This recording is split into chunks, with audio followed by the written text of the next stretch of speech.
Good morning, my friends. Happy Friday, and a beautiful Friday it is. After the rains last night, everything has grown tremendously. The birds are out, the skies are blue, the sun is coming through, and I've got a few different things I want to get done today, but check this out. Literally, just in the past 2 days, the purple tree collards all have gone to flower. All of this growth is literally, I just noticed it yesterday, and they were half this size, just popped up like this. These florets are edible and delicious, by the way.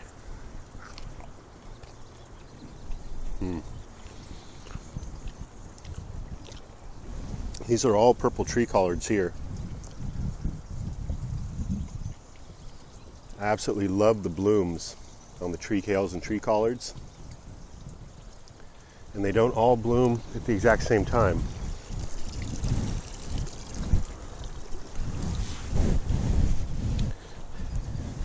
So here's an example of a variety. No flowers to be seen. This is from a seedling. It came off one of the dino tree kales. And then right here, we've got another variety here with the florets.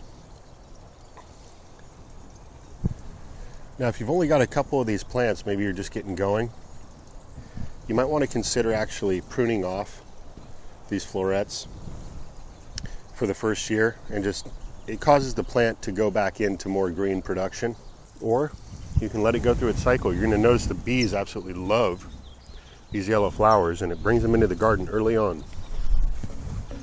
Check this out over here, my friends. All of these little greens, these little plants popping up, these are all from seeds that dropped off of this purple tree collard that was growing over here. It was just a purple tree collard. So these are all seedlings from that mother plant. But these little plants are looking very healthy. Check out this beautiful green plant.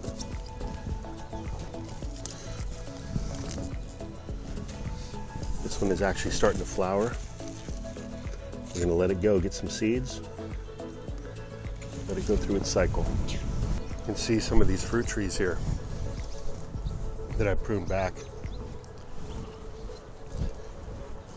Got most of them done. Still going to get that video up.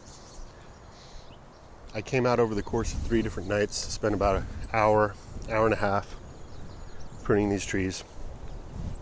And I'm going to talk about the different style of pruning that goes along with the different types of fruit trees. There's actually a lot of information to be shared. Look at this perennial green here. Again, this grew from a seedling, and it is just a beautiful shrub. It's a shrub because I didn't stake it up, otherwise it'd be towering pretty high. Look at the main stalk there. How woody, trunk-like it is.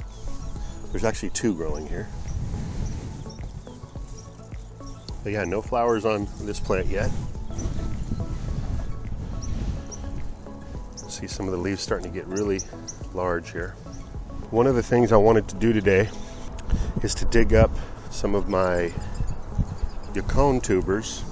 So here's where a yucone plant was growing. Now, yucone will perennialize in the garden. If you live in an area that gets below freezing for an extended period of time, you're going to want to dig up the rhizomes before winter and store them in a bucket of soil. But if you live in an area that's more of a temperate climate, you can just leave it in the ground. And you can see this is where a plant was growing.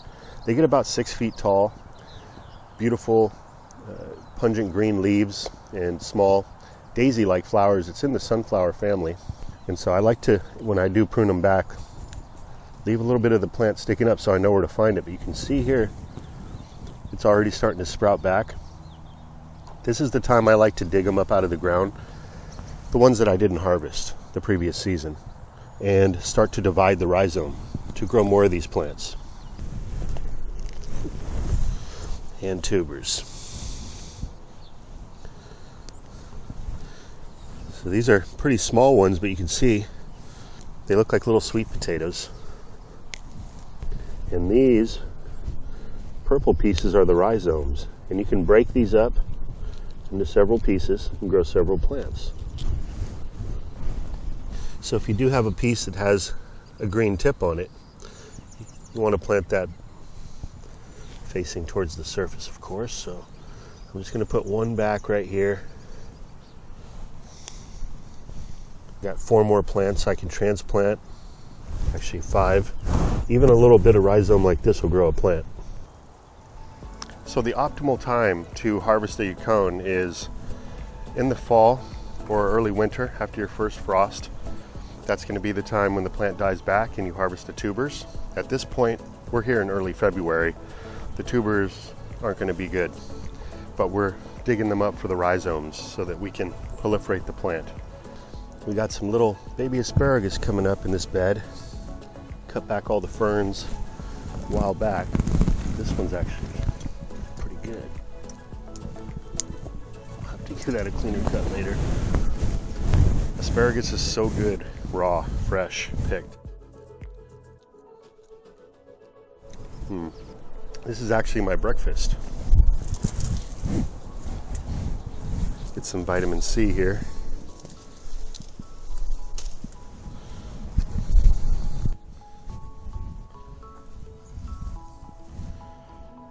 You can see how massive I cut back the jujube tree here.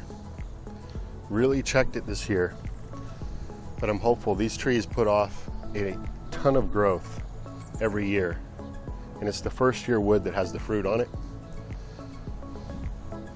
Now the shape of these trees is always unique because it's kind of gangly. It grows in all kinds of different directions, so it's fun to prune. But we've got a lot of good spur wood here all over. You can see all the trees have been pruned down quite a bit.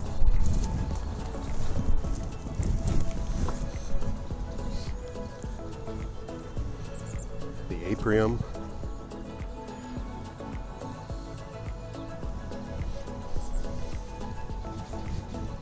I got to get these celery in the ground as well. If you're buying any celery at the store, always save the bottom end. Put it in a little bit of water in a few days. You'll see a new plant start to sprout up. You can plant that out in your garden and get another harvest of celery. I'm feeling thankful today, my friends. Thankful for this day, this beautiful weather. Thankful for my garden. Thankful for all of you tuning into the channel, all the supporters.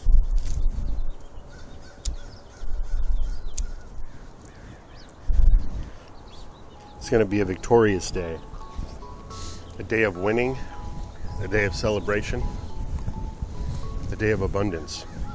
And I'm sending out thoughts of peace, love, and positive vibrations to all of you, my friends. Have a great Friday. Hopefully you're able to get out to the garden, get at least one thing done today. I know some of you are going to comment that you're covered in snow. But there's always something you can do in preparation for the garden, even if it's just ordering some seeds or plotting your garden, your layout. I might make a video a little later today. I've got a recipe in mind, utilizing some of the produce out here. So with that, I wish you all a great rest of your day. Until next time, this is Dan from plantabundance.com. Take care. I'll be talking to you again soon.